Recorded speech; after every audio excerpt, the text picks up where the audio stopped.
When a white woman strikes a black man in a fit of anger, she expects retaliation.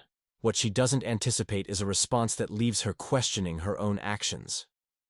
On a bustling city street, where the daily rush of pedestrians flows like a river, a chance encounter unfolds between two strangers. Jane, a white woman in her early 30s, sharply dressed in a business suit, and Mike, a black man in his late 20s, casually dressed in a hoodie and jeans.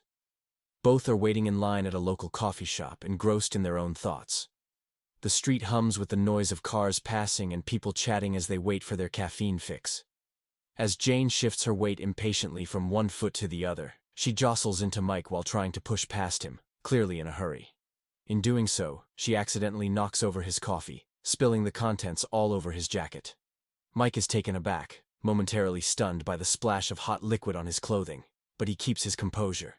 The cup hits the ground with a dull thud, and the coffee begins to pool on the pavement.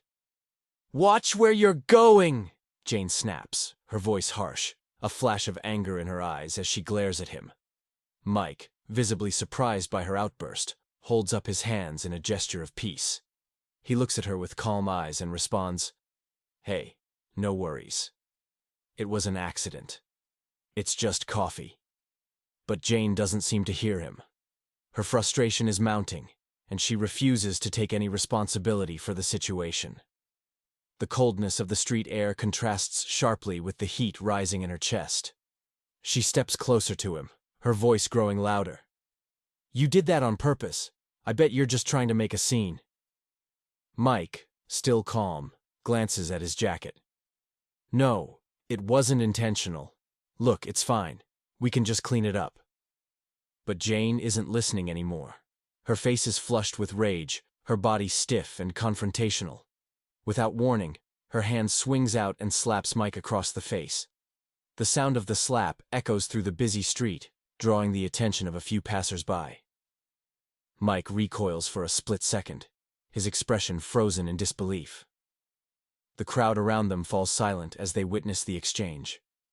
Jane stands there, hands on her hips, breathing heavily as if daring Mike to react.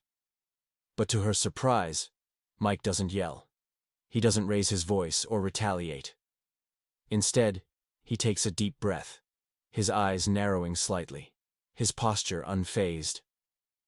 For a moment, the silence hangs between them, the air thick with tension. Mike's hand moves to his face, not in pain, but as if to steady himself. His gaze locks onto Jane's, and with an unshakable calmness, he speaks softly but firmly. "You don't get to hit people and expect no consequences." Jane blinks, the harshness of his words cutting through her anger like a knife. She was expecting him to lash out, to match her aggression with equal force, but instead his voice is steady, his words powerful in their restraint. For a brief moment she is caught off guard, unsure of how to react. Mike stands tall, his presence commanding yet composed. It's never okay to hit anyone, no matter what. If you can't handle frustration without violence, maybe it's time to take a step back and think about why you act the way you do. The words sink into the air, hanging in the space between them. Jane's anger starts to falter as she processes what he said. Her chest tightens, and she feels a pang of guilt for her rash behavior. Mike doesn't say another word. He simply turns and walks away, leaving Jane standing there in a haze of emotions, her mind spinning. As Mike disappears into the crowd, Jane watches him go, her eyes wide with disbelief. Her hand, still stinging from the slap, drops slowly to her side. She glances around at the onlookers, who have quietly returned to their own lives, some shaking their heads, others whispering to one another.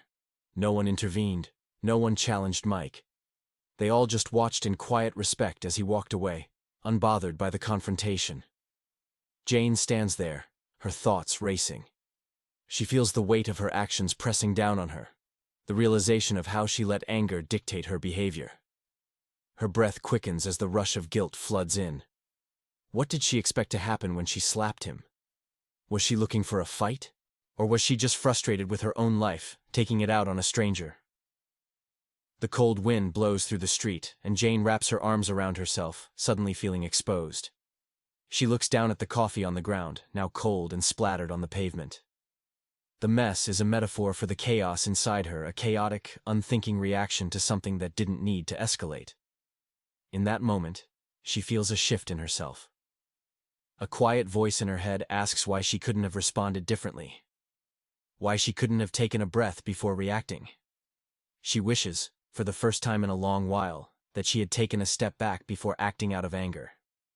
It's a humbling realization, one that makes her feel smaller than she's felt in a long time.